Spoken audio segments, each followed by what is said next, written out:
Next, we want to look at the language and style that goes into a CV.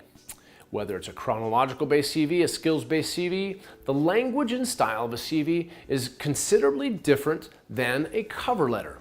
In a cover letter, of course, you're using complete sentences, full paragraphs.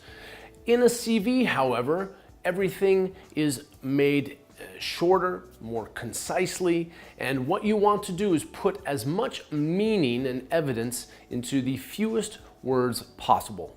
So let's look and see how that happens. So one of the things that we do in a CV is, of course, we use shorter sentences. And instead of writing out the full long sentence, what you want to do is you want to shorten it. And one of the ways that we do that initially is to take away the subject. That's right, you don't have to use I in every sentence. In fact, most people say don't use I at all in a CV. Well, let's look at an example.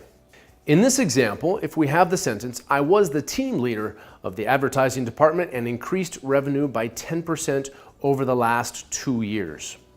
Now, this could potentially be put in a cover letter. However, the CV form would read like this: led and motivated advertising team to achieve 10% revenue increase over last 2 years. So as we can see from these two versions, the longer version as compared to the shorter version, we have gotten rid of the subject and sometimes even other words with the focus of trying to make this as brief and concise as possible. Sometimes you even can eliminate words like the, where in the full sentence form, the person increased revenue over the last 2 years. That would be the full sentence. And in this case, we can simply say increased revenue over last 2 years. So we can shorten the form by removing the article in this case. And what our ultimate goal is to reduce the amount of space with the most information possible. And in the end, what you have essentially is like a newspaper headline.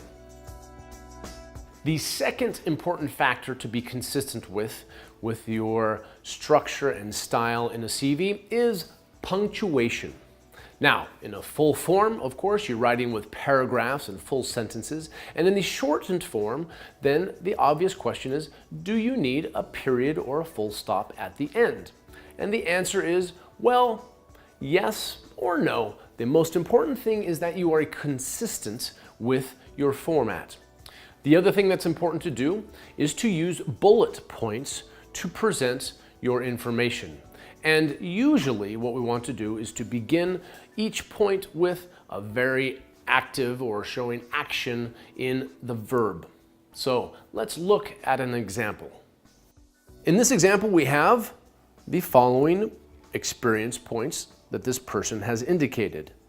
Directed a unit of 250 sales representatives. Achieved a high level of customer satisfaction with a rating of 85%.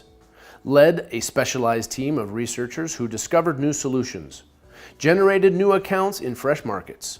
Improved overall profits by 20% or more over the first year. Now, we see here that they have used, in fact, a different verb at the beginning of each point. Directed, achieved, led, generated, improved. And we see here that the person has also represented as much of their success as possible in numbers to show measurable amounts of the success that they have had. So we have a shortened sentence version, and we could possibly even shorten this a little bit more. If you look at the last example, improved overall profits by 20% or more over the first year, we could eliminate that the. So we could put or more over first year. So if we want to shorten our format, what we simply need to do is to reduce the size using bullet points, and if you're going to use punctuation, use it consistently, meaning put a period at the end of each sentence. Or if you don't use it, then don't put a period or full stop at the end of each sentence. Whatever you do, make sure it's consistent the entire way through your CV. And the next area that you need to be consistent with is, of course, grammar. And for right now, I will just mention briefly that this applies primarily to the tenses that you use. Meaning, if you are talking about a current or present job position, then of course you need to make sure that your present tenses are properly structured, whether it's present simple or present continuous. And if it's a past job or experience, of course you need to make sure that you are using the proper verb forms for the past tenses. The next area that we can talk about are dates. Now, the most important thing about dates is not necessarily if it's on the left side or the right side, which we'll talk a little bit more about later, but really the style in which you present the date. Now, the most important thing, of course, is to be consistent. Now, some people say or prefer to use numbers. Some people prefer to use the written form of the month. And you can use either one. What's important is for you to know that the person reading your CV is going to understand what date you intend. So I personally recommend that you use the written form of the month. Why? Well, look at this example. We could have 5/4/13. Now that could be May 4th, or it could be the 5th of April, depending on how you use your dates, since there are some differences in the American or British or European forms. So my advice is to use the written form of the month to avoid confusion. Whatever you do, be consistent. The next area, how do you represent numbers? Well, there are some stylistic important points to follow. First of all, we typically will use the written form of a number if it is under 10. For 10 and over, we will use the numerical indication. So, for example, if I have 9 staff that I work with, then I would write out 9, N-I-N-E. And from 10 and up, I can write just the number. If you use a number at the beginning of a sentence, you need to use the written form independent of how small or big that number is. For example, 92% customer satisfaction achieved during final year. So whatever you do, make sure that you are consistent with your numbers. You want to show numbers, so you might decide how to put the number in your sentence if you want the numerical value to stand out as compared to a written value. So whatever you do, make sure you follow the rules and be consistent. US, UK, BBVA. The next area we're going to look at is abbreviations and specialty language. If you use short letter format to indicate a longer name, that's normal. What you need to do with abbreviations in your CV is to make sure that the person reading your CV understands what you intend with your abbreviation. There are some things that we need to take into consideration when thinking about abbreviations. First of all, you need to realize that in English, of course, the abbreviations are different than in other languages. For example, in Spanish, the United Nations is NU. In English, United Nations, of course, is the UN. So make sure that your abbreviation that you're using is consistent with the English form. Another thing you need to keep in mind, of course, is that the person who is reading your CV may not be a specialist in your field. It might be a normal human resources person that is filtering or screening your CV. So they may or may not understand your abbreviation. And if necessary, you can put the long form of the specialty or the association or project, whatever it is, in order for them to identify it first. And from that point after, you can use the smaller or shorter abbreviated form to identify what you need to clearly explain. The next area that we need to look at are capital letters. Now, of course, in English, it's very common to use capital letters for, of course, proper nouns. So names, names of people, names of places, names of organizations.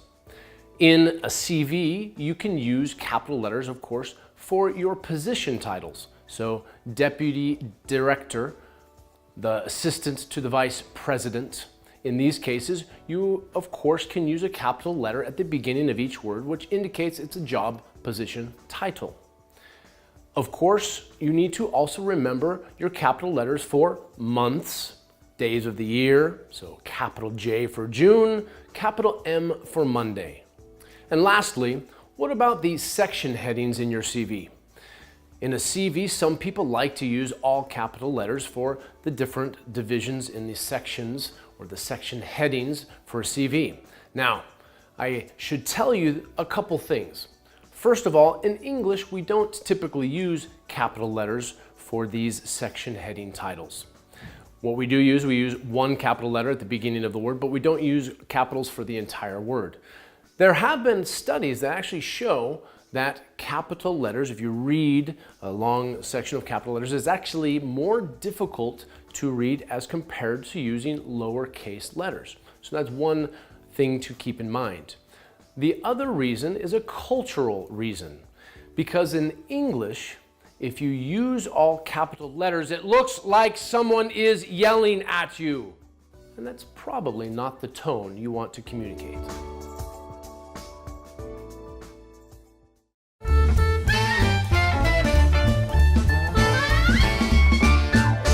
Hi, this is Gary Toomey. In this video, we are continuing our series of phrasal verbs in English. The phrasal verbs to zoom in and to zoom out probably sound very familiar to you if you have ever used a camera or a video camera. Basically, to zoom in means to go closer to the object that you are looking at, and to zoom out is to move farther away. Easy, right?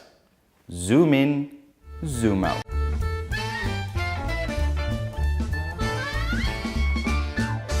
Hello, this is Sarah Hill. We're going to talk today about prepositions with the way. Not I did it my way, but different prepositions that we can combine with the phrase the way. For example, on the way. On the way is on the road. We are on our way to achieving the sales targets. Are you on your way to success? By the way. You ever heard that one? By the way. By the way means incidentally. By the way, I think we need a new coffee machine. It's broken. Thanks. Or in the way. If something is in the way, it's an obstacle. It's an obstruction. For example, there were several obstacles standing in my way towards the road to success. So here we have it. On the way, by the way, and in the way.